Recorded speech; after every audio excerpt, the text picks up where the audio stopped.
Okay, now what's wrong with this thing?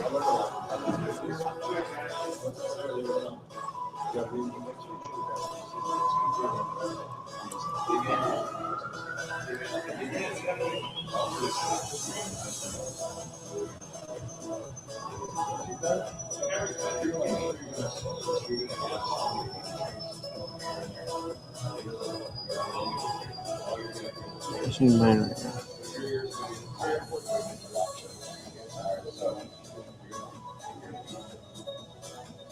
Come on.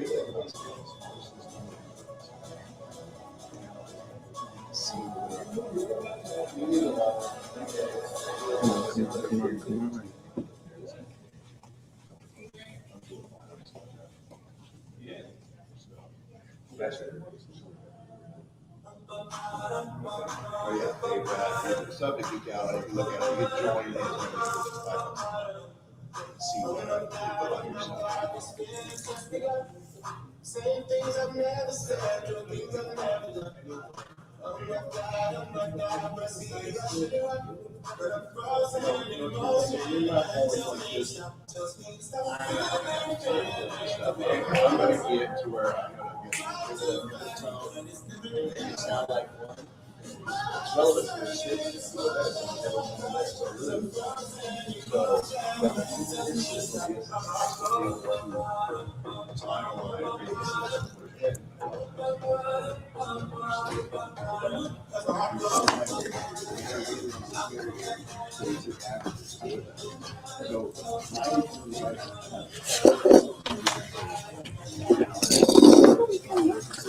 Yes, the public. Yeah, the public can download it and you check it right there. Okay, yes. So you're gonna hold that here. Oh, yeah.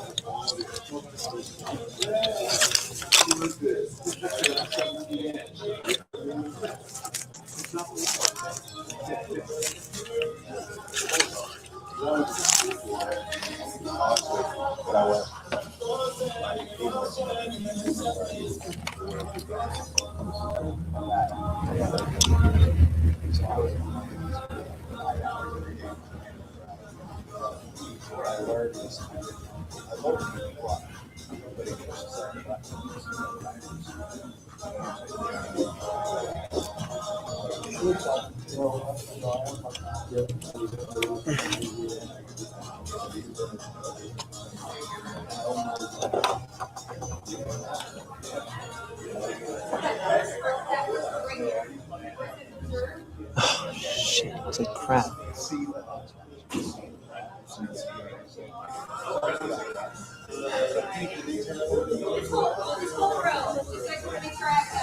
Shit.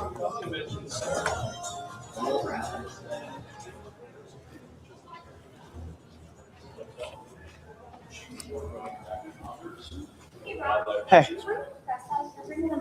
Yeah, Caitlin's doing that. Okay, great.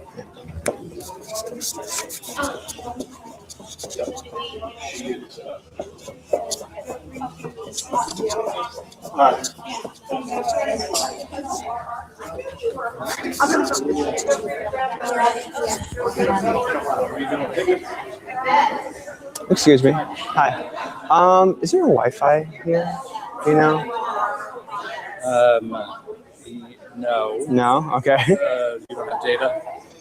We do. Yeah, it's just not the best, but I'm just wondering. Okay. Perfect. Thanks. Because the city charges for every IT. Oh, really? I didn't know that. So, Okay. yeah, if it's not contracted, then there isn't. Okay. Fair enough. All right. Thanks. Sure.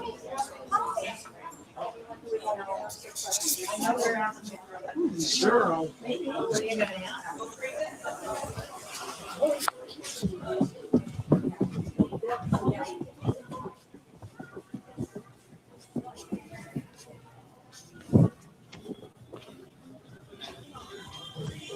Anything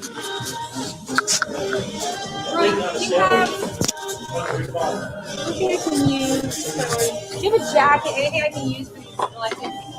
I have my coat.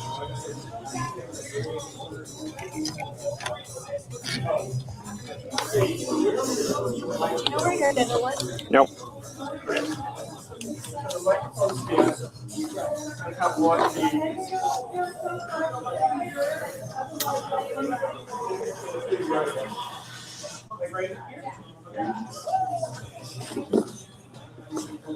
You'll have a seat here.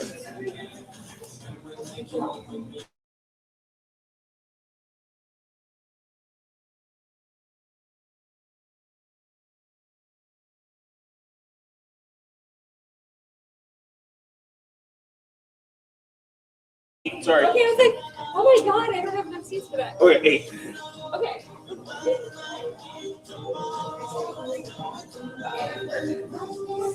you thought that was funny? Yeah, I haven't told him yet. So you're this.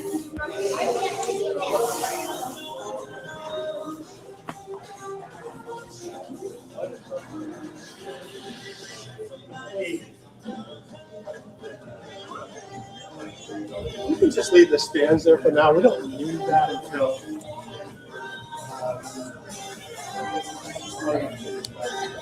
Thank you. How did the kids go? Good. Good? Yeah. Good. Can't wait to see that. Yeah.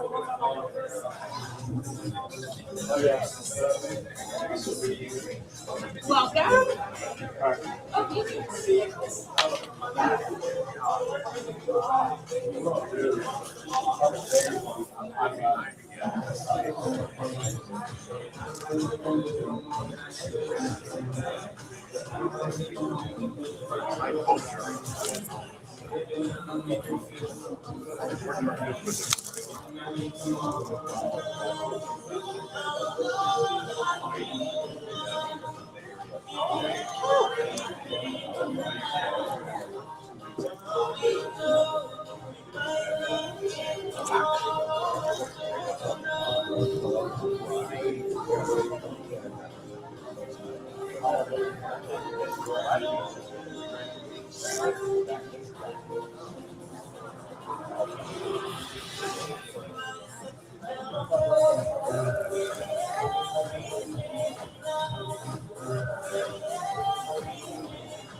Of course it is.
Hey, Celty, you there?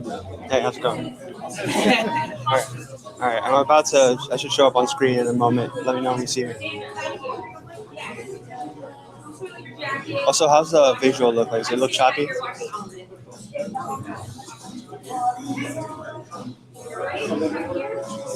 Yeah. Let me know when.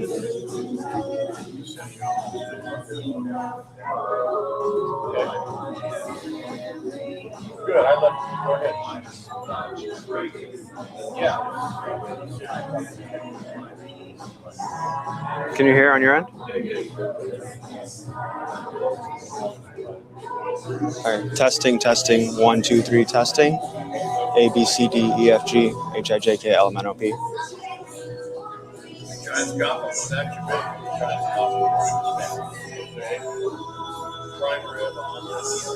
How's it?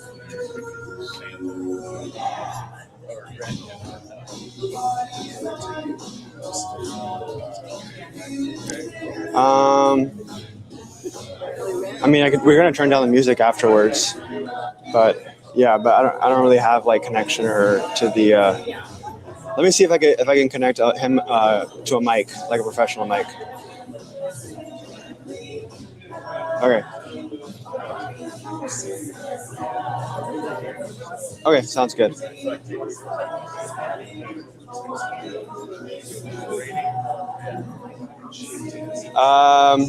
Eric Swalwell hosts his. I'll send it to you. I'll text it to you. Okay. Thank you. See you.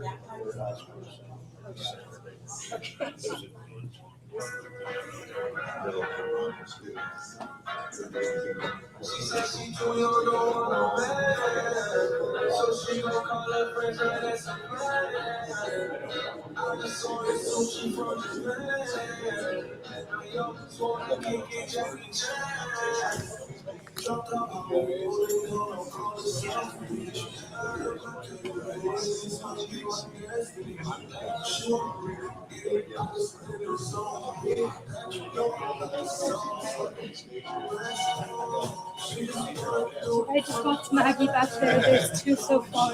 Perfect. Okay, those two. Where should I put the stopping points for now? You can Just come hold up there. on. Yeah, you can hold them, or you can come up there. I'll just hold on because I see something. Thanks.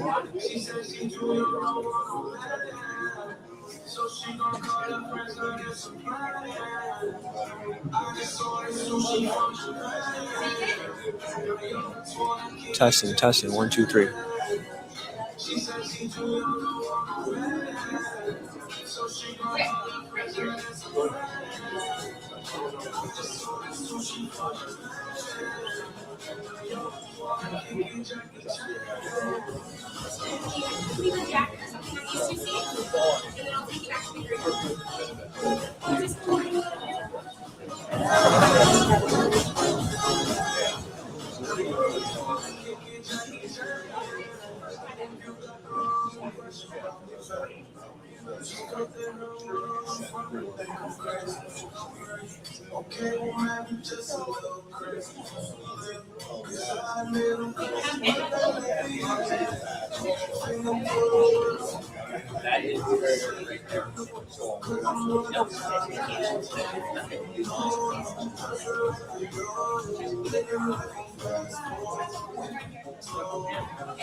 Yes, but it's in the car.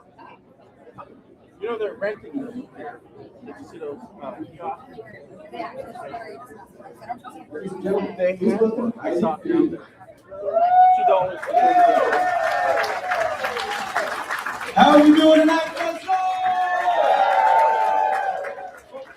My name is Isaac Pino. I am the youngest regional director for the California Democratic Party. I cover the Central Valley into the foothills. Are you guys ready to hear from Congressman Swalwell tonight? Wonderful. I want to say thank you to the campaign team for coming here, making Fresno a priority. We are the heart of California, and we are not going to be denied in this election, folks. So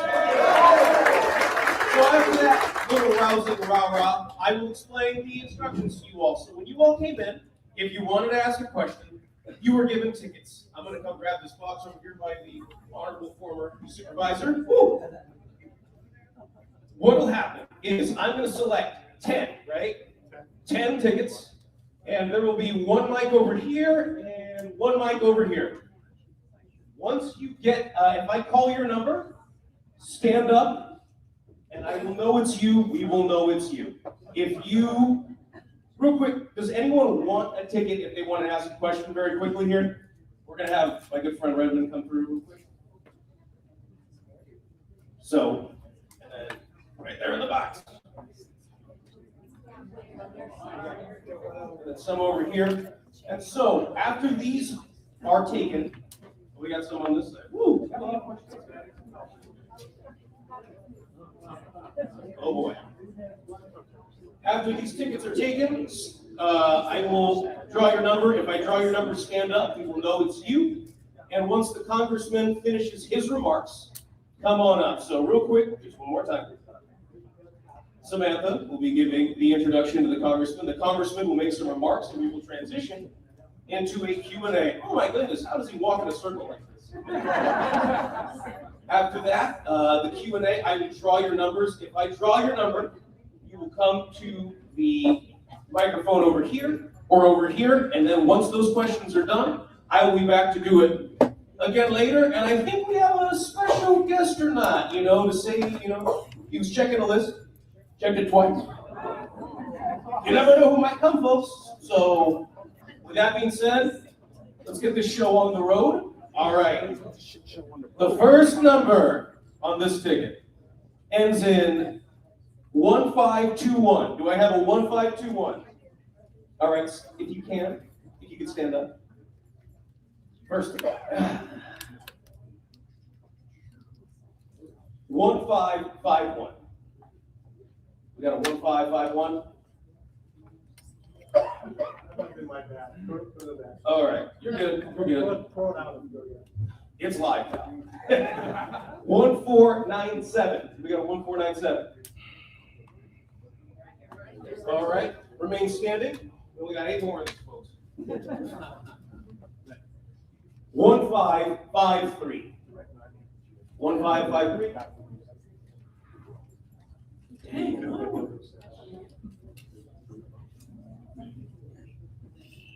All right, let's see if this one works. 1552. No way! Oh my goodness! Okay, we're good. You're in. All right, well then this makes it easy. 1553. 1553. Hey! Kevin, not ready. Jesus Christ. 1529. There you go, behind you. All right, remain standing. Oh my goodness. 1491.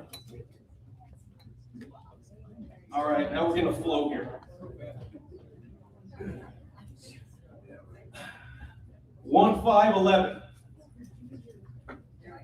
Perfect.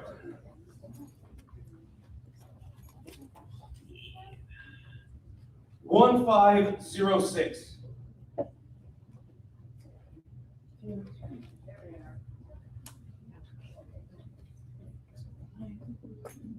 1524. 1524.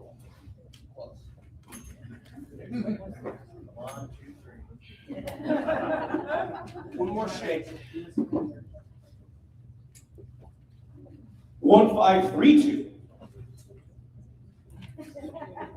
Y'all are so slow. All right, so one more now.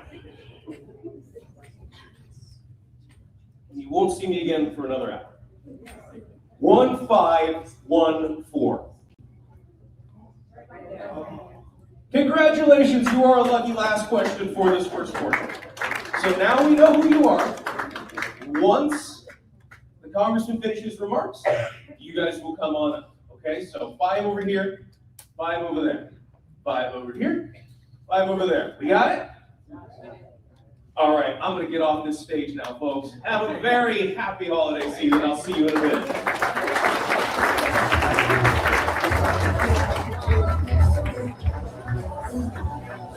All the hits. All the hits.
Jingle bells, jingle all the way. Oh, what fun it is to ride in one horse open sleigh. Jingle bells, jingle all the way. Oh, what fun it is to ride in one horse open sleigh. Dashing through the snow, in one horse open sleigh. All the fields we go, riding all the way. Bells on my feet, what fun it is to ride and sing a sleigh song to the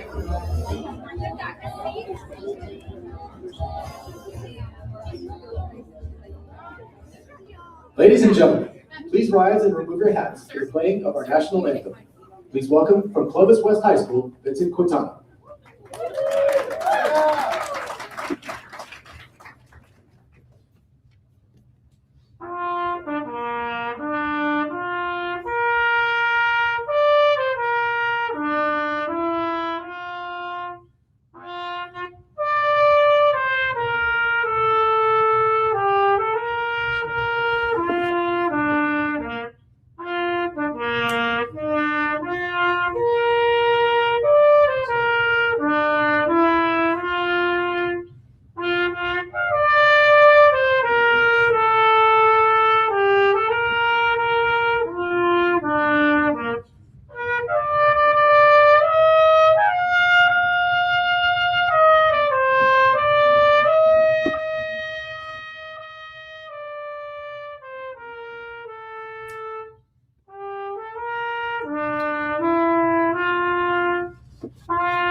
and gentlemen, please welcome Samantha Leon.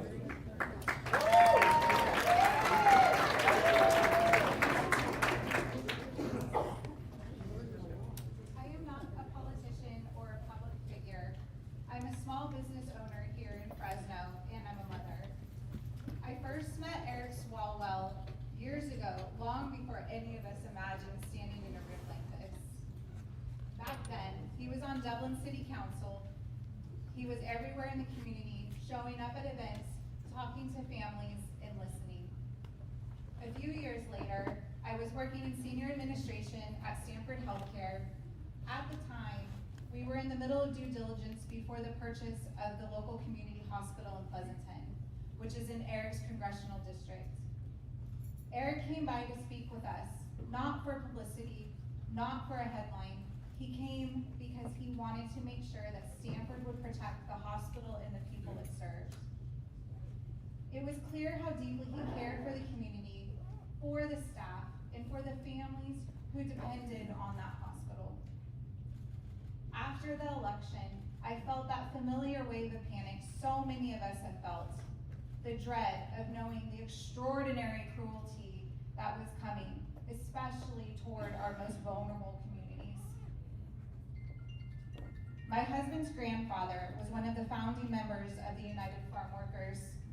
His organizing helped secure collective bargaining rights and shifted the balance of power in California's agriculture, especially for immigrant workers. Decades later, a family member was working as a field supervisor. One morning, with no posted warning signs, she unknowingly entered a contaminated field that had been sprayed with pesticides. The exposure left her with lifelong neurological injuries and exposed the gaps that still exist in farm workers' rights today. Their sacrifices are part of an unfinished fight for justice. And because of them, my own advocacy has centered on our undocumented community, canvassing alongside our incredible local advocates, making sure families have accurate information about their rights if federal immigration agents approach them. I reached out to Eric out of that fear, and with no hesitation, he said, "I will come." He understands that leadership is a responsibility. Showing up before you're asked twice, showing up when people are scared, showing up for communities when others are overlooking them.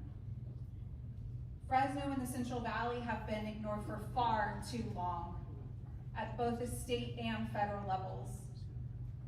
We may not be the Bay Area or Southern California, but our strength is unmistakable. What gives me the most hope is what I've seen right here in our own community. Thousands of you have been showing up for our protests. Mutual aid groups are mobilizing overnight. Families are donating to food banks, even when they themselves are struggling. You care for one another without applause, without cameras, and without asking for anything in return. As Governor, Eric will not forget us. The Valley will not be an afterthought. It will be part of his blueprint for California. So tonight, with real gratitude and a lot of hope, please join me in welcoming Congressman Eric Swalwell.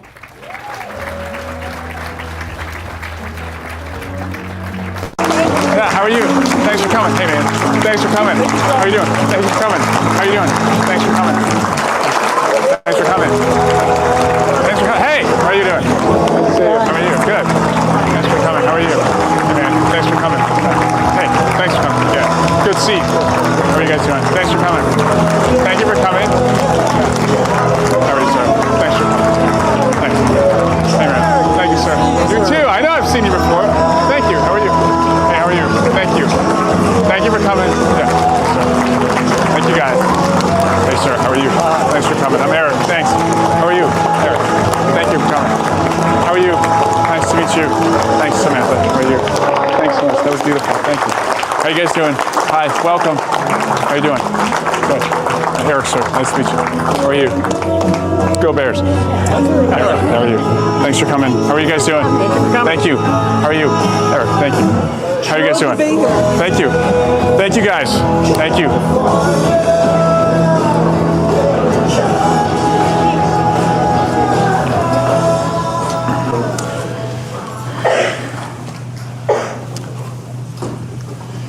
Can you raise your right hand if this president's attacks on our state have put it in trouble?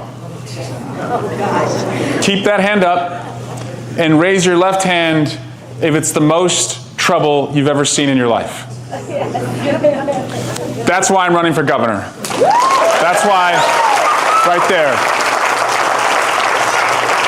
We deserve better. We are better.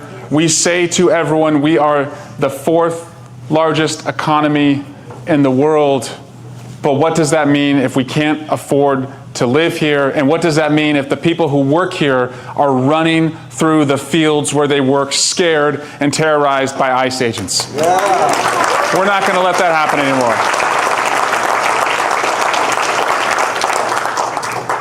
I also want to start tonight by honoring 2 great Californians. 2 great Californians who we lost last night. Michelle and Rob Reiner not only contributed to the arts and the heartbeat of California, distributing the films we grew up loving. When I first met Rob and Michelle, and I was in their office and I saw all the movie posters of the films they had made, I looked at the Few Good Men poster and I said, I went to law school in part because of that movie. And then I saw the American President poster and I said, I went into public service in part because of that movie. And many of us can say to our partners, we fell in love with each other because of that movie, When Harry Met Sally. But today, as I was in Pittsburgh, a couple hours up north, I was spending the morning with a child care provider through the United Domestic Workers Program. They want you to go out and see how hard these people work. And as we were doing our stops and picking up kids and taking them back to the child care facility, it occurred to me that this was scheduled 2 weeks ago.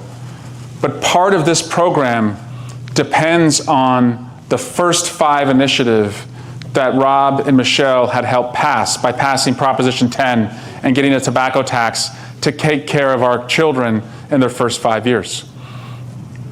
I'm equally disgusted by what our commander-in-chief has said about this tragedy.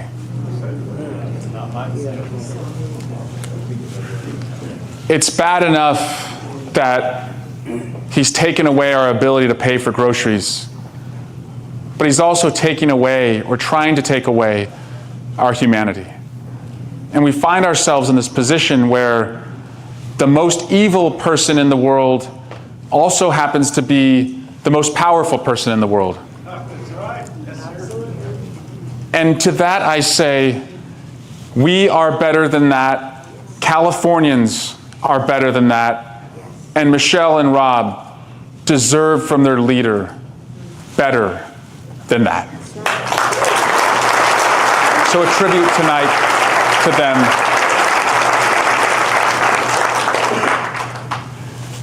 I'm running for governor because the next governor of this state has 2 jobs. 1, to keep this president out of our homes, streets, and lives. And 2, to write the story of a new California where we bring down the costs and lift up wages, where we expand affordable housing and economic development. We increase the number of small businesses because right now we have the highest unemployment in America and the slowest percentage of new small businesses that are kicking off. And that we modernize the way we deliver services in this state. I'm going to take your questions in a moment, and you have seen in the process you've participated in, I don't screen the questions. anyone can ask a question. I love the idea of our elected officials being in the round and an ask me anything completely accessible style. That's my style.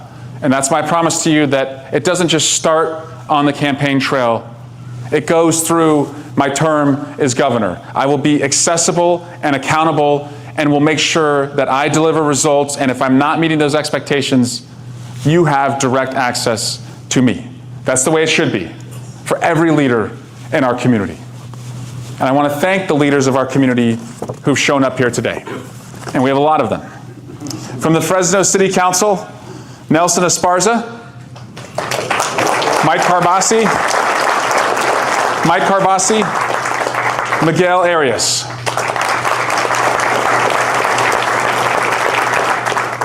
Chairman of the Fresno Democrats, Ruben Zarate. Thank you, my friend. City Council candidate and activist, Nav Gurm. Thanks, Nav. Trustee for the State Community College, Magdalena Gomez. Former Supervisor, Henry Perea.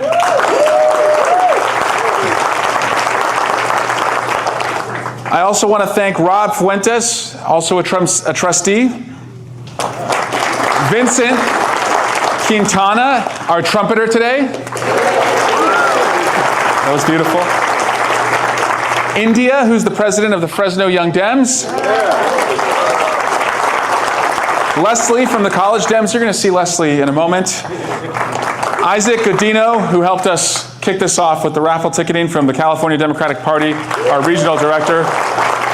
And of course, my friend, Samantha Leon.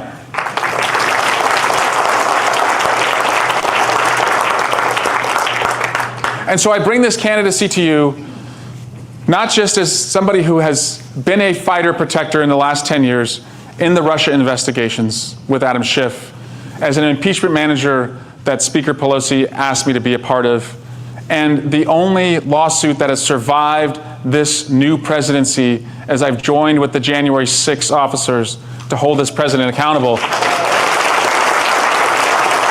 I speak this guy's language. I know you have to be on offense. It's the only side of the ball you can be on when you're defending vulnerable Californians. But I also promise you, I do not wake up every day seeking to fight Donald Trump. I will wake up every day seeking to fight for Californians. He just gets in the way. And when he gets in the way, I will go through him, and I will never let him go through me, because I know with me is you. That's my promise to you. So with that, I think we have our first 5 questioners on both sides here. So if you want to line up, I'm going to do 2 at a time. We'll just go back and forth, and then we'll do another round after that. So do you want to line them up behind? I think we're going to get a couple behind you. And I'll go with you first when you get yeah.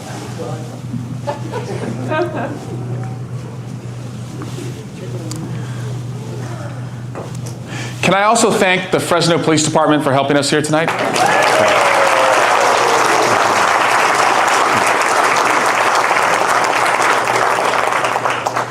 Please, go ahead. How do you, sorry. That's good. How do you plan to improve the accessibility to higher education for specifically low-class families and troubled students? Yeah, thank you for that question. I'm going to come back to you in 1 second. I'm going to take this one. Go ahead, sir. Yes, sir. My name's Randy, and my wife is. Oops, I'm sorry. Here. Okay. Hi, wife. We're Marge. We've been married like 46 Yeah. years, and when she goes out and about in the town, I find myself wondering if she's going to come back. Yeah. When I go, I don't have a problem. Yeah. And if she doesn't come back, will I hear from her again? And if so, when and where is she going to call from? Yeah. Is there anything that you have in place or future for so people won't have to worry about that in California? Yeah. You have to feel safe in your community before we can do anything else. And the leaders here know that if we do not fund our police and fire, if we don't have a court system that holds people accountable, that businesses won't invest, that home buyers will not exist, that the property taxes that collect will go down, and the schools will erode. So public safety to me is everything. And I say that as the son of a cop, as a brother to 2 cops, one who married another cop, and somebody who worked for 7 years as a prosecutor in Oakland. And also somebody who, in the last election, was one of the only Democrats in the state who supported Proposition 36 that addressed the out-of-control retail theft crime. Because I happen to believe that you work too hard when you get up in the morning to go to CVS or Walgreens and push a button to get deodorant behind a piece of plastic. We don't deserve to live that way, and that means having local law enforcement resources and accountability. So what I will do as the federal government continues to take away funding is to prioritize people feeling safe, but also to believe that every one of us is worthy of redemption and mercy, and that where we can invest in people to never reoffend or recommit, that we should. But priority number 1 for me as governor is public safety for the people who live in our state. And I want Marge to come home every night, and I want you to know, without worrying about it, whether she'll come home every night. Do you have a follow-up on that, sir?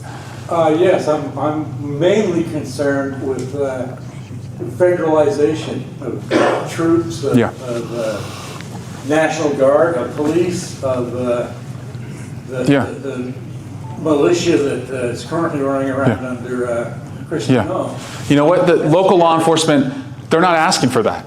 They're saying invest in us, invest in our training, give us more people who know the community. Don't disgrace the service of our men and women in uniform who are trained to serve abroad and defend us abroad, and have them at war with people in our own community. Nobody asked for that. Nobody asked for that. And also, by the way, sending people into our community as masked agents who are not identified. Right now, if you're a woman, it feels like anybody wearing a mask without identification, whether they are real or not, could just sweep you up and you can't do anything about it. And I'm going to be a governor who's going to make sure we invest in local law enforcement. We're going to prioritize the word local. We don't need the feds here. But I'm also going to make sure that we enforce the law. And I can also promise you, in a new majority in Congress, and we're going to get to that in a second, the masks are coming off and the IDs are coming out. Yeah, thank you.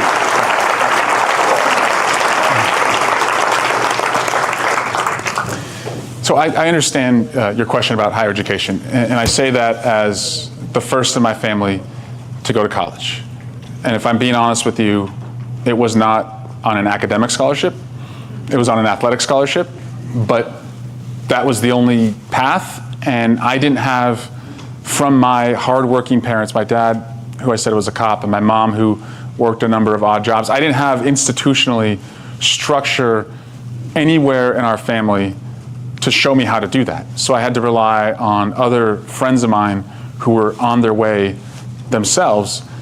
And from that, I carried this kind of chip on my shoulder that it shouldn't be so hard if this is what you want to do, and that the responsibility of leaders in the community, from the governor to those locally elected, is to have the resources to make sure any kid who wants to work hard enough, put in the time, the sweat equity, to get to college should have a path to college. And so to me that means not necessarily creating a new government program, but going to the existing infrastructure that's already in place, whether it's our faith-based community, whether it's the nonprofit community, finding those who are already doing the work and surge the resources to them, because they're most directly connected to you. Did you go to college? I'm a high school student. Okay. What year are you? I'm a freshman. You're a freshman. Okay. Well, I'm impressed that you're already thinking about this. My advice to you that I learned is you have two hands. So use one for the next 6 to 8 years to reach up, find as many mentors as possible. My job as governor is to make sure that we have as many mentors as possible in the community who you can reach up to. So use that first hand to reach up. Then, once you get the skills, the training, the experience, remember that you have another hand, and your job is to reach down and to lift up as many people around you, because you're going to find that fulfilling, but it's also, I think, our community responsibility to keep reaching down and lifting other people up. So you focus on using both hands. I will focus on making sure we have the resources in our community. But the fact that it's happened so early for you, I think that's a good thing. My job is to make sure that every freshman is thinking about that, and it's not anxiety, it's excitement, because there's so much opportunity around for you to look out to. So thank you for that. Yeah. Okay, go ahead. Welcome. Eric, I wanted to first thank you Yeah. for the work you've done to call out Trump. Yeah. Yes, we all appreciate Thank you. it. And now to also focus on the needs of California. Yes. So it sounds like that will be the focus of your campaign. It will be, Both. yes. And my one question is, we're all really bothered by the cruelty we see with these ICE agents. Yeah. What realistically could be done in a short period of time to stop some of these cruel activities?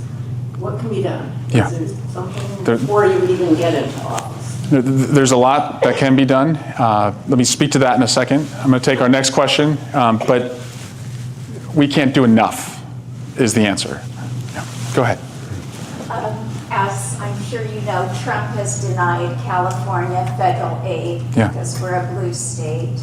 How do we change that? How can we use our status as a donor state to change that? Not that that should matter, but he's been denying blue states coverage that he's giving to red states. The next governor, and what was your name?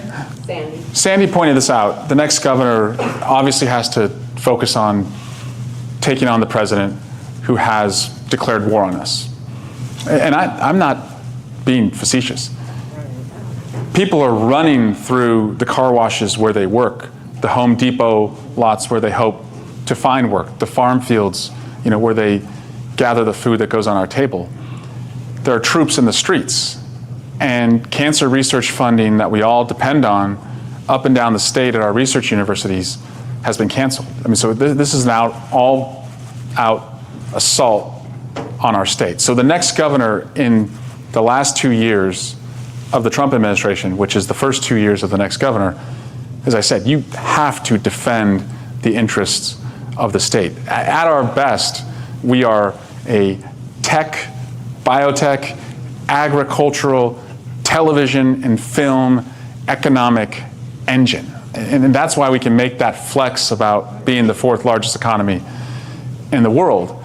But you have to protect and defend that. What I will do immediately, and I tell you this, I'm not taking for granted that this race will be over in June, but if I am the one Democrat that comes out of this race in June, I am going to immediately start focusing on standing up the best team that can lead the state. Of course, not taking for granted running against a Republican in November, but immediately putting a team in place to lead the state. But also I'm creating a California ambassador program, and I'm going to ask the best in the private sector and the public sector to go across the world to seek investment in a California research fund. I hate that I have to do that, because you should be able to count on the federal government to invest in California. But we will go to Asia, we will go to the Gulf, we'll go to Europe, we'll go to the capital markets of the world and tell people, if you bet on Californians, you'll get a return on your investment, and Californians will see lower energy costs, lower healthcare costs, and more care and a better hope for cures. So that's the kind of inventiveness I'm going to bring. And this is not just me Googling who is the foreign leader of these places. For 8 years, I chaired the committee that oversaw the CIA. I went to almost 40 capitals across the world and met with kings and prime ministers and presidents and foreign ministers. I've kept those relationships, and those relationships are your relationships. And I will make sure that we make that case with the best and brightest, sending them out there to seek investment back into California.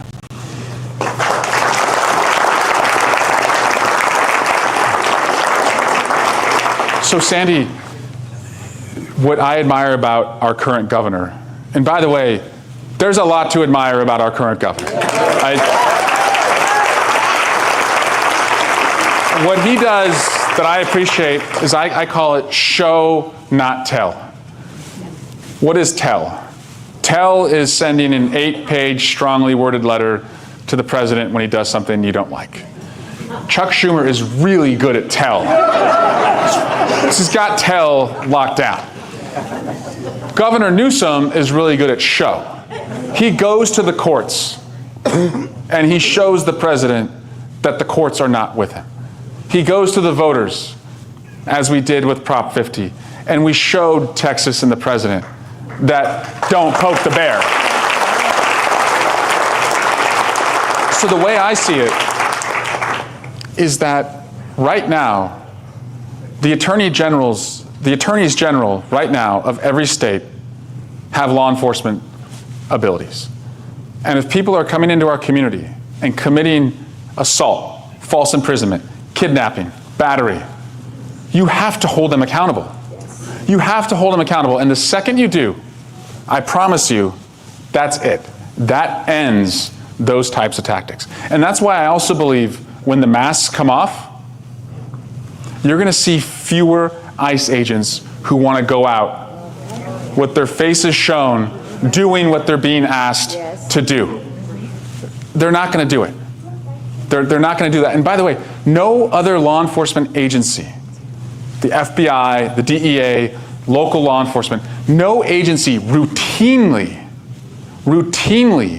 goes around a community with a mask and unidentified. They only do that in the most dangerous environments, not as a routine matter that leaves so many people like Marge and her husband terrorized by what they're doing. So there's a lot we can do now, but as I said, as governor and working with Speaker Jeffries and a Democratic majority, we're going to make sure that accountability comes.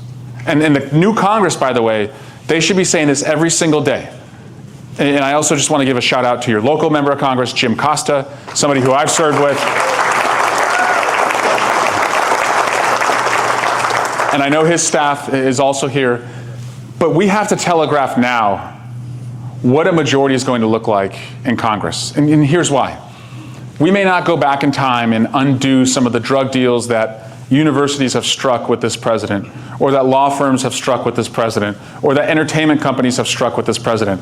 But if you make it clear that if you do a dirty deal and you break the law, but you do it because you think you'll get away with it, that you're going to become very familiar with Chairman Jamie Raskin and Chairman Robert Garcia, and that you're spending a lot of time in the Judiciary and Oversight Committee because you may not undo the deals of the past, but you might deter somebody right now who's looking at the math and looking at what just happened last November, or this past November in Texas, or in Pennsylvania, New Jersey, Virginia, California.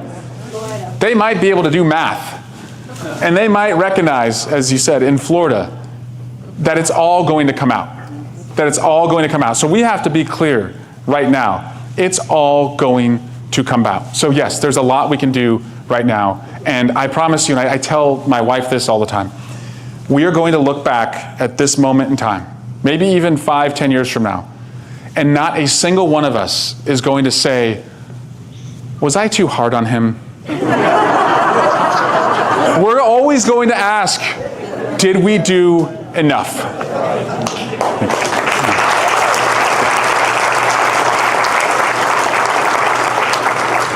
My name is Shelley. Hi, Shelley. And I want to thank you first for throwing your hat in the ring for the governor's race. Yeah. You have my vote. Thank you, Shelley. I do have a question about what's happening in Washington. Yeah. This last year has been horrible. Yeah. I don't know if this country can survive another 3 years of this.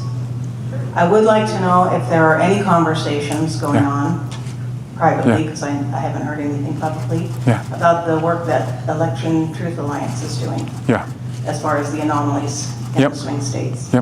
Are there any conversations? I've only heard one mainstream media journalist talking about this. I'm going to get to that in a second, Shelley. You take the next one, sir. What's your name? My name is Mark. Okay, go ahead, Mark. There's a group of us who stand out on the corner of a busy street in front of Vince Fong's office. Yeah. And thank you for doing that. Asked him to do a basic part of his job, which is to meet with his constituents. We've been there for several months. Every other Tuesday we're out there. Yeah. And we've yet to receive any meeting with him. So first I'd like to thank you for having the decency to meet the bare minimum standard to get my vote. Yeah. Show up. Come out here Yeah. and meet with the people Yeah. and speak to them face to face. Another thing which is essential in order to earn my vote is to know where you plan to receive your campaign funds. Yeah. So I would like you to address that. Yeah, thank you. So I'm proud that we have nearly 7,000 individuals who have contributed to the campaign, primarily, from Californians. I come from a working class family, and those are my values, and I believe that this campaign is aimed at people who believe if you work your ass off, if you get up early, and you do the hard work, you have a right in California to expect better for yourself and dream bigger for your kids. And so that's who I speak to, and that's been my long career as far as like how my campaigns are supported. It's also a career of showing up. And I've not only been doing my job this past year, holding town halls, multiple town halls in the 14th Congressional District. I've been up to Kevin Kiley's district in Folsom twice to hold a town hall because he won't hold a town hall there. I've been to Young Kim's district down in Orange County because she won't hold a town hall there. I've been out to Tampa in Anna Paulina Luna's district to hold a town hall there because she won't hold a town hall there. So I've shown up to make it clear that if they're not going to do their jobs, I'll do it for them. And I have the blessing of my constituents who have told me they understand the most important thing I can do right now for them is to put Democrats in the majority so that we can cut our time in hell by half. By half. So thank you for that, Mark. Shelley, as to your question, I believe we are better than this president, and we are all able, as hard as it seems, as foggy as it seems, as dark as it can seem, we are all able to see through him and beyond him. So we will get through this next year, and we'll get the majority in Congress. I promise, as I said, as governor, to spend 2 years on offense to make sure that I'm protecting and fighting for every California. But I'm running, as I told Sandy earlier, I'm running to write the story of a new California. Because I also believe that at our core, not enough people feel it when you say we're the 4th largest economy in the world. It's just a stat. I want it to mean for you that you have skin in the game, like you have a stake in that. That when you go Christmas shopping right now, you're not worried about how much you can buy for the others in your life or what it's going to look like at the end of the month and whether you're going to be able to stretch and meet your bills. I want anyone, as I said, if you're going to work hard, you do better, dream bigger. Do better, dream bigger. That means being the 4th largest economy in the world means something to you. So on small businesses, for example, with the slowest small business start in any state in the country, we have to do more to start small businesses. So what I'm going to do is we're going to have a tax holiday for every new small business in California for 3 years. And the bet I'm going to make on small businesses is this. If you focus in your first 3 years on getting a business plan, getting post-revenue and then post-profit, hiring employees, and also, because there's an explosion of small businesses in our community, increasing what we call business-to-business revenue for the other existing businesses around you, the bet I'm making on Californians and our ingenuity is that we will be perceived as open for business, that will increase jobs and bring down that unemployment rate, that will increase revenue in the state because of the existing businesses who will benefit from more small businesses. And then year 3 and beyond, once we start to collect that tax revenue, you have a much larger tax base that is sustainable so that we can pay for our domestic workers, our in-home house services, pay for our teachers and our police and our firefighters, all of the core foundational parts of a society that you need. So that's my business plan. And that's my belief, as I said, that you can see beyond this president and write a new California story. You want to know, though, in your question, whether the midterms are going to be fair and whether some of the anomalies you pointed out in 2024 are going to exist. The best thing we can do right now in that regard, obviously, is to be in the majority, have the subpoena power, figure out what the hell was Elon Musk up to. Yes. However, we also have to max out democracy. We can't just be a little bit better than Alabama and Georgia. We have to be the most accessible, the most democratic state in the country. What I will do as governor, because I don't look at these long lines when people are voting and say, that's great for turnout, it's going to be a good day for democracy. I look at that as a deterrent. I think about a mom who has to get her kids home from school, changed, bathed, fed, homework done, ready for bed, and is looking for that 30-minute window where you can go vote. And I see a long line as a deterrent for that mom. So as governor, I'm going to fine every county for every minute over 30 minutes that a person waits in line. And that's going to the voters because your pizza should not come faster than your vote is cast. We have to be better than Alabama and Georgia, not just a little bit better. So we can do a lot to max out democracy. And it's not just California. It's a max out democracy in Illinois, in Maryland, in New York, in Colorado, in the other blue states where we have that opportunity. So, of course, thank you, Shelley. Yes, sir. My name is Dickie Winkle, and I've been following you for a long time. I used to carry a sword and a shield. I'm a peaceful warrior now.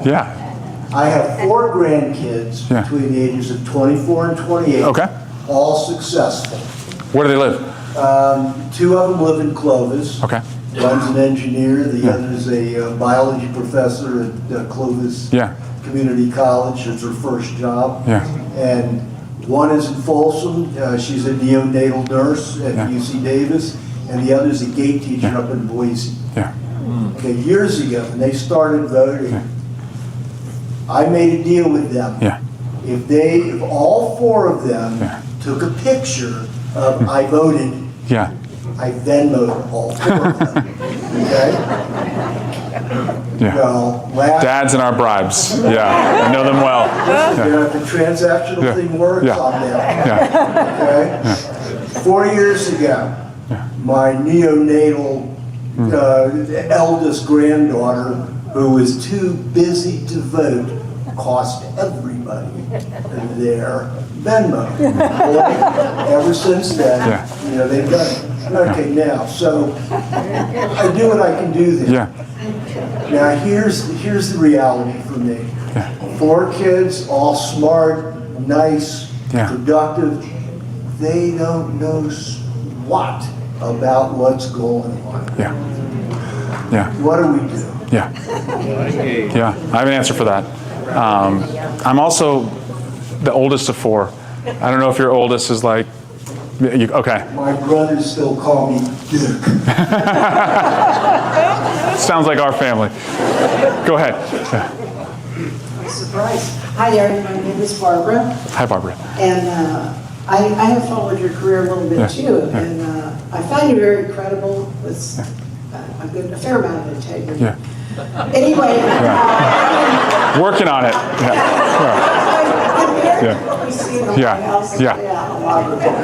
Anyway, I have a federal question because to me, your success as a governor is going to depend a lot on how the federal government changes in the next year and during your term. I know that you have previously said that you've heard from a lot of Republican congressmen that they're going to be retiring. I'm curious where you heard that, the men's room? Did they come to you? Did they text you? And second, when that occurs and they do resign, will those positions be filled by special elections or appointed by their governors? And do we have a chance of increasing the Democrats in Congress? So maybe we can make some movement over the next year. Yeah. Before you get there. Yeah. So midterms are everything. Everything. And we have the opportunity in California to deliver at least 5 new seats because of the work you all have done in Prop 50. So again, thank you for that. I'm the son of 2 Republicans, so I speak their language. My wife grew up in southern Indiana. Her mom, until she retired last year, was Mike Pence's dentist. I know these folks. And yes, there is a congressional gym. It's one of my favorite places in the building. It's like 3 floors below the Capitol, no phones, like no pictures, no staff are allowed. And this is where you see people at their most real. And most often you see in them why they went into public service. And yes, Jim Jordan is always on the elliptical next to my treadmill. It gets weird. There's 3 televisions. There's MSNBC, there's CNN, and usually ESPN is like the neutral international waters, safe TV station that we watch. And what these folks have told me over the years, but most recently, is how scared they are of speaking out. I remember last year at this time, there was a budget deal to continue government funding and to get us, over the next 6 weeks, the certainty you needed so that federal workers could be paid and the programs that, feed the hungriest and help the neediest are in place.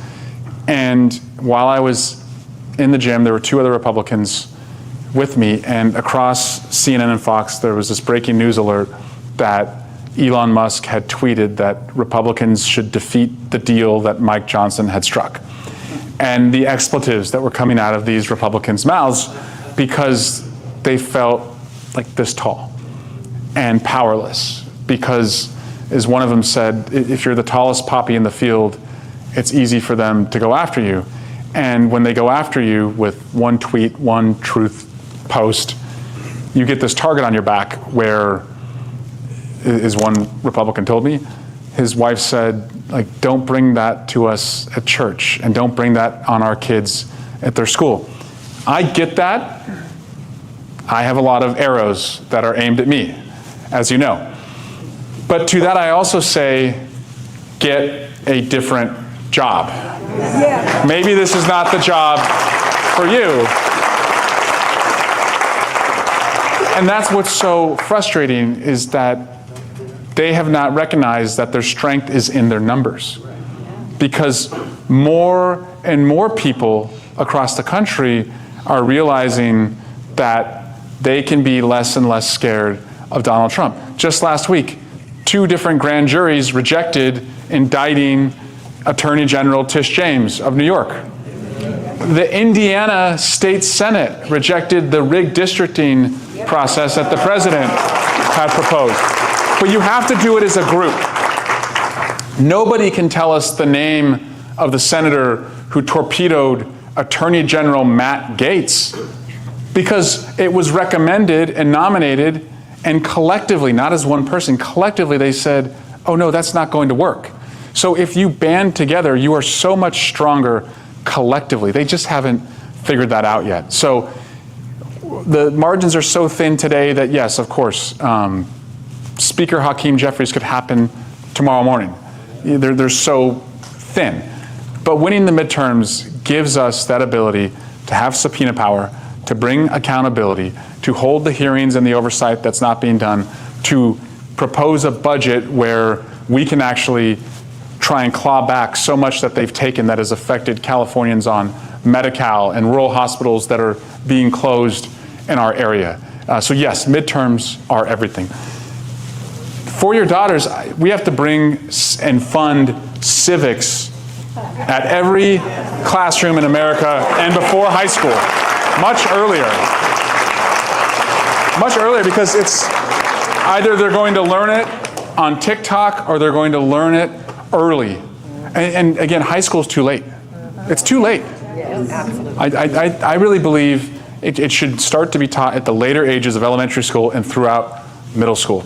that's how you get, young people to engage. I also, would fund, a service corps in the state so that you make better citizens that can contribute to job training, particularly the jobs that are going to be of the future of California. Because when people have an experience like that, they experience and form a bond with their fellow coworkers, and they understand that the work they're doing is for a greater good. And I just think they're better neighbors and better citizens when they go into our community. Isaac. Did I lose my man, Isaac? I am right here. Okay. We got one over there. Okay. Before, and then I got the last two in my hands. Okay, go ahead. These numbers are 1535. Ends with 1535. Anybody? Get to a mic. And 1524. 1524. Where are you located? All right. You have spares. 1503. Where is 1503? 1503 going once. Going twice. And we have one more just in case. 1526. Do we have 1526 anybody? Make your way to the mic. 1524 was what?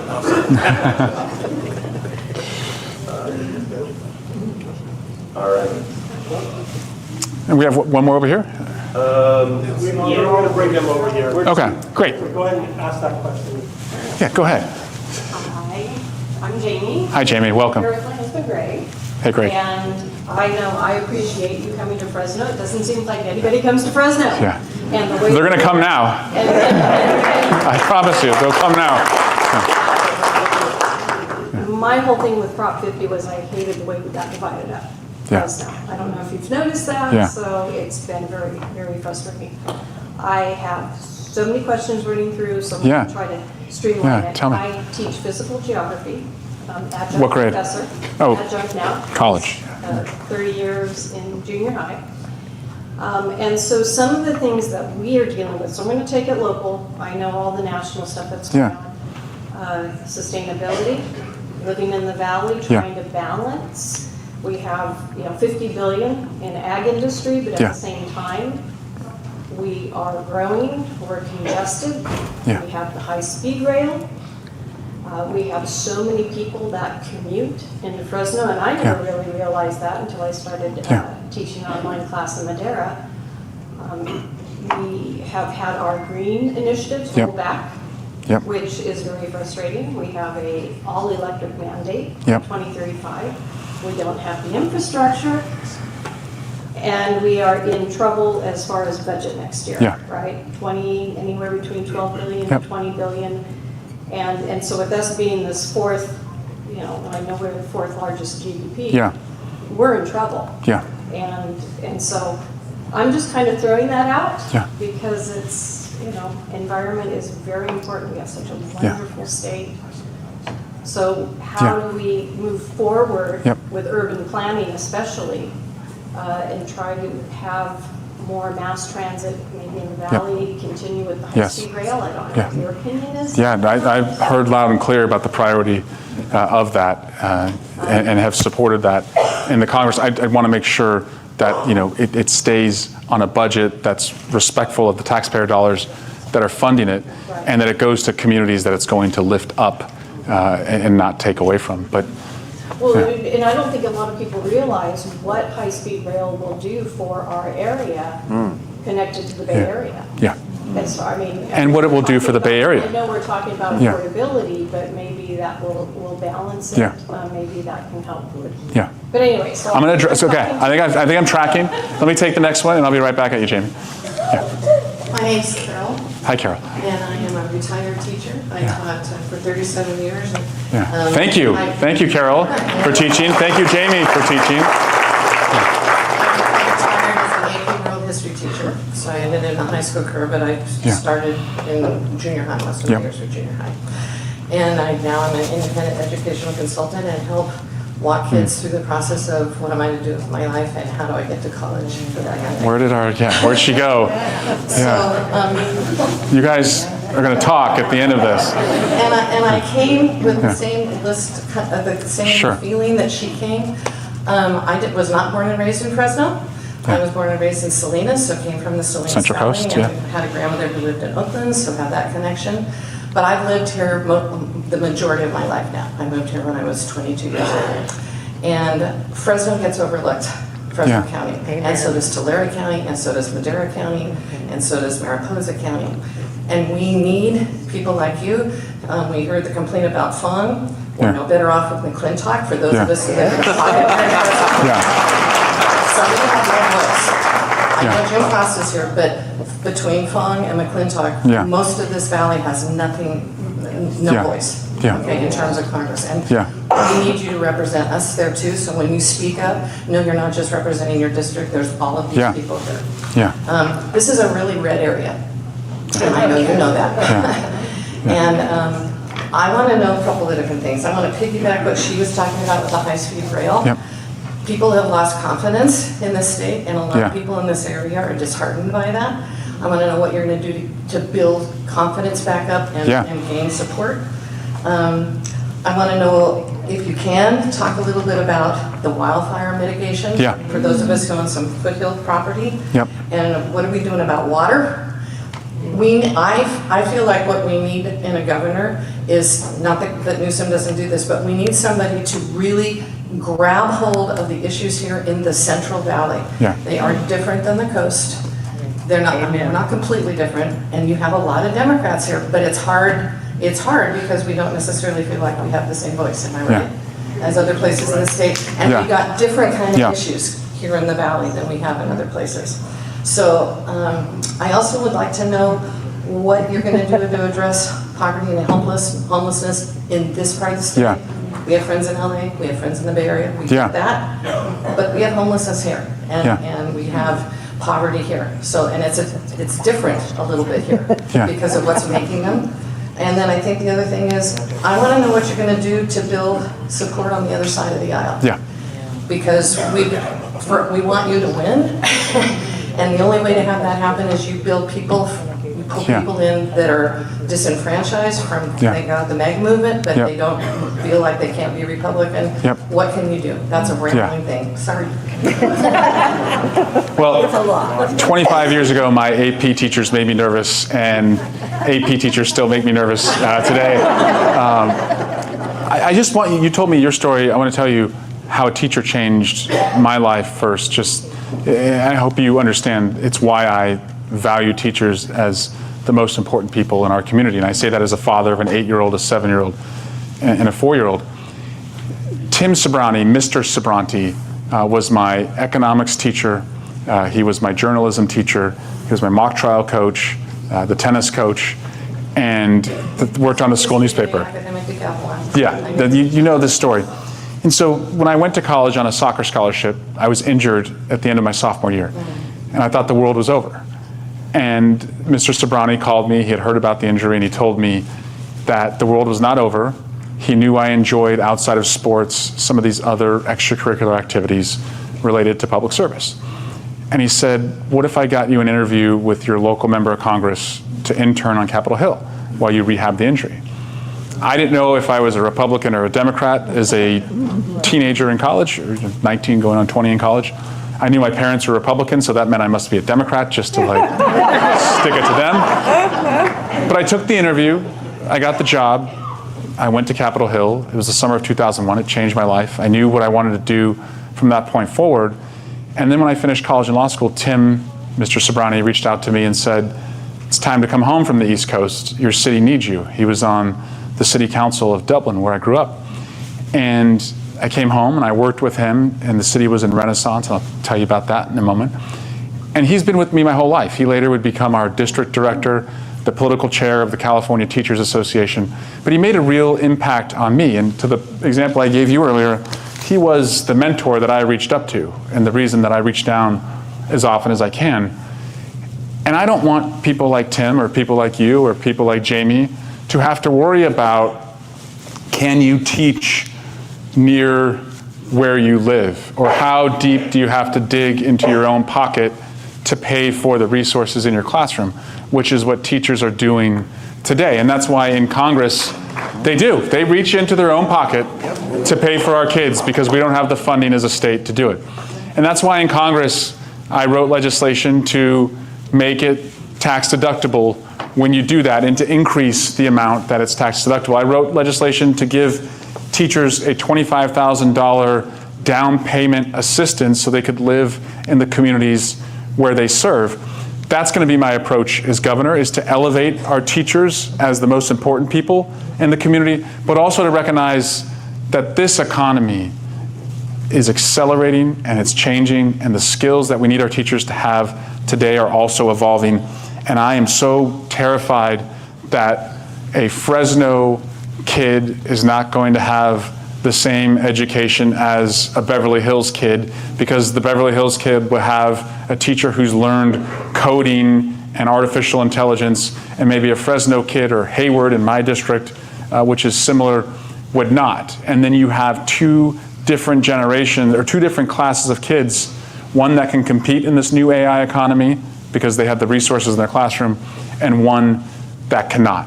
We need every California child to be ready for this new economy. So that means having high expectations of those who make the economy, right? If you're going to come here and your company is going to succeed here and you're going to benefit from that success, you have to have skin in the game in our children's success and their opportunity. And that's how I'm going to devise a tax code that brings in revenue to prepare the next generation, is to say we all do better. That pie is bigger. We don't argue about the size of the slice as much when we grow it. So that to me is how you pay for educating our kids, paying our teachers, keeping them close to where they teach. As it relates, as you said, to high-speed rail, I know that infrastructure can turn around the fortune of a city. And I just want to briefly tell you the story of Dublin. It was called Scrublin when I was growing up. Low income, low expectations. Kids weren't exactly going to college. And when I came back home, carrying that chip on my shoulder, Mr. Sobrani said, it's time to come home. And we were in Renaissance. And we brought in builders, developers, the building trades, and we built out the city with market and affordable housing. We doubled the size of the city. We expected the developers to provide new schools, new ballparks, new fire stations, new senior centers, new libraries. And the high school that I graduated from, where only 25% of us went on to college, today, 96% go to college. They don't call us Scrublin anymore. We even have a Whole Foods that I still can't afford to shop at. I don't think anyone can. But that's a sign that you made it. And that's my plan for governor, is to take us from Scrublin to Dublin, any opportunity that we have. So yes, if that means connecting the disconnected through infrastructure, high-speed rail, the energy opportunities that we have, the expectations of AI companies that if you're going to benefit here, you have to be a part of solving the problem of the energy drain that's happening here. That's my approach on all of this. I'm happy. What's your last name? My last name? Yeah. Smoot. I'm happy, Miss Smoot, to talk to you after class more about my plan. And Jamie, I think I answered your question a little bit. I grew up in Salinas too. Miss Smoot? Jamie grew up in Salinas as well. I went to San Lucia, then Camden Elementary. And I was at Washington Junior High, and I graduated from North Salinas High School. All right, we were out in Castroville. Okay. So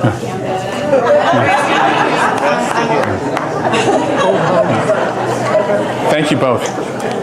All right, I think, is this our last question here? Okay, go ahead. Yeah. Go ahead. Yeah. Okay. Thank you. Quick questions. My entire career was working with special needs students. And I learned now that the federal funding and the Department of Education is basically disbanded. Will California be able to care for those students? Yes, and we're not doing a great job before it was disbanded, if we're being honest with each other. Yes. So yes, and again, I also recognize, as far as who the caretakers and providers are, teachers, police, fire, nurses, doctors, paramedics is the most important, the people that you have to fund. I also know that the most vulnerable who depend on those services are the last people who you can cut. And so that's why last week in Anaheim, I spent a day with a woman named Cynthia, who is an in-home service provider for her blind daughter and her mentally disabled sister, who presents her own challenges that are 24 hours a day. And this woman, Cynthia, is working 18 hours a day, sleeping on a couch so that she can watch her sister and make sure she doesn't leave the house unsupervised. This woman makes less than a fast food worker, and that doesn't mean a fast food worker doesn't work hard, but this woman is doing really hard work, and the people she's caring for would be on the streets or in a facility, if we even had facilities that could take care of them. So it's an investment that provides the dignity and the care that these people are worthy of. But as you said, it's not enough. These attacks, though, are why I'm running for governor, because in the next 2 years, as I said, you have to triage what the president has done and get inventive with the way that you find the resources in the near term, and still not get so demoralized by that you can't see the long term and how we get out of it. I'll tell you one other area that's been cut that is personal to me is cancer funding. 40% cut to the National Institutes of Health is what this president wants to do. University of California, San Francisco, UCLA, UCSD, we've got UC Merced, we've got so many resources in this state that work on bringing us hope. I lost my mom a couple months ago to cancer, and she received most of her care until the very end in California. And she had the hope and also the belief that her elected officials were doing everything possible, if they couldn't find a cure for her, at least to find a cure for someone like her in the future. And to me, your budget is not just a moral document, it's an IQ test. And it has to be the dumbest thing in the world to pull funding from research that affects 40% of us. 40% of us will get a diagnosis in our lifetime of cancer. So if it doesn't happen to you, it will happen to someone you know. So why would you cut that budget by 40%? I mean, how cruel that the number matches the number of us who will be affected. And so I take this personally that he has done this. And that's why, as I said, you have to have that fight in you to defend against future cuts, that creativity and imagination to go find funding so that we're a state that cares and also a state that cures. Because right now is not a time to be killing cancer research. It's a time to be killing cancer. Yep. And I have the optimism to see beyond the sky. You do too. I know you do. That's what fires me up. You've gone to the marches. You've gone to the No Kings rally. You voted in Prop 50. You showed up here tonight. We are bigger and better than this guy. We'll get through the next 2 years and we'll get beyond. Okay, Isaac. Actually, I got word that somebody came down from the North Pole. Oh, here we go. One final question for you. Is that? Oh my Bring it. goodness. Bring it.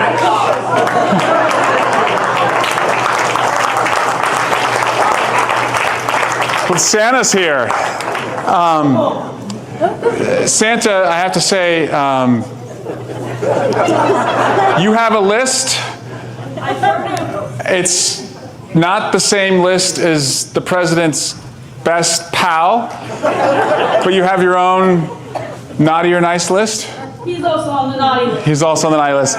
Okay, for the good people of Fresno, tell us who's been especially naughty this year. Oh. I've made my list, and I've checked it twice. Yeah. Let's find out who's been naughty and who's been nice. And wouldn't you know it, Donald Trump, J.D. Vance, Stephen Miller, all on the naughty list. And wait a second. Who's that also on the naughty list? The California Republican U.S. House delegation that voted for Trump's big, ugly bill to cut Medicaid and give tax cuts to billionaires. Seeing to it that they get coal in their stocking. And that they'll also lose the midterms next year. Thank you, Santa. Do you have a question, Santa? I actually do.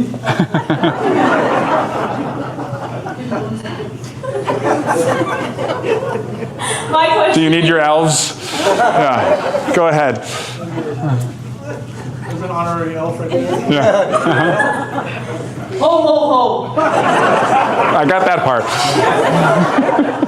Are we ready to win the 2026 midterm? Yes, we are.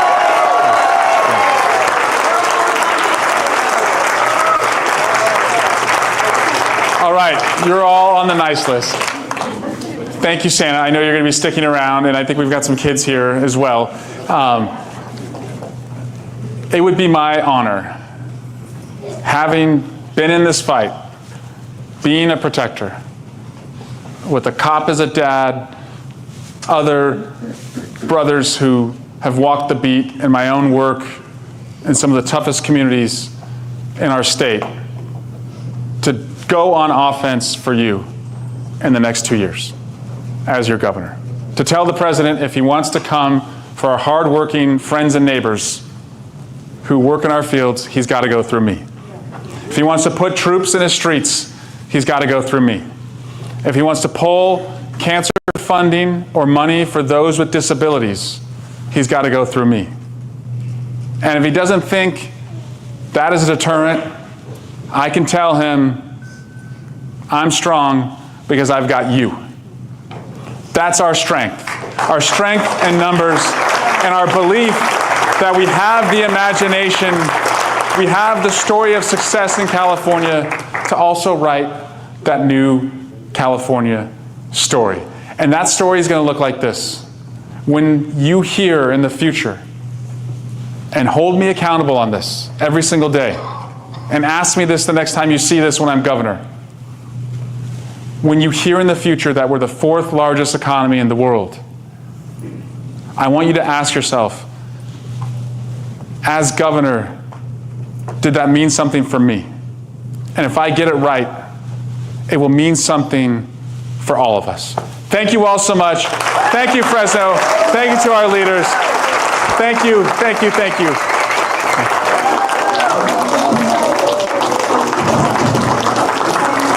Thank you. Appreciate it. Yeah, of course. Thank you.